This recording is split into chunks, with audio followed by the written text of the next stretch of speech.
I'm doing my topic on the pianoforte. So the pianoforte, it's pretty much the older version or the very, very oldest version of the piano that we know today. It's also referred to the piano instrument that we saw from around 1698 to the early 19th century. So technically speaking, it was a lot lighter than the piano that we have today. The sound was also much lighter too because the hammers were also lighter. There also wasn't the as much sustain that we see and that we hear in the pianos today as well too.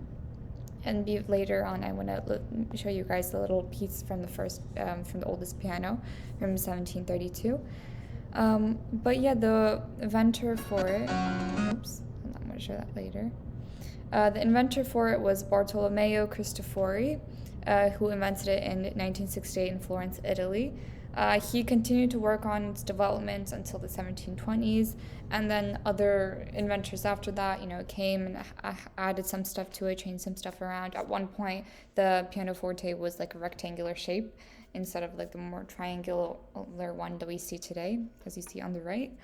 In the beginning, the instrument was more for royalty because it was very expensive and time consuming to make. So it was like something that only the nobility or the royalty would have. It wasn't until afterwards, until it became more cheaper to make, that it became more accessible to the public. At one point in history, it was very excited everyone, but then it kind of died down until the whole piano craze started again in the 20th century.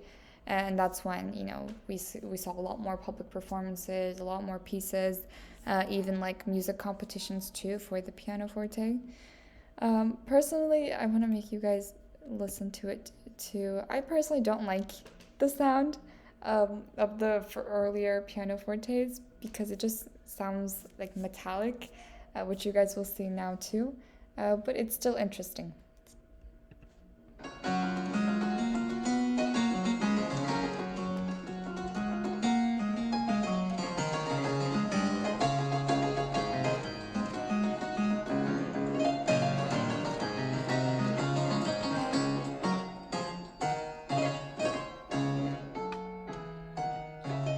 Yeah, so that's the pianoforte.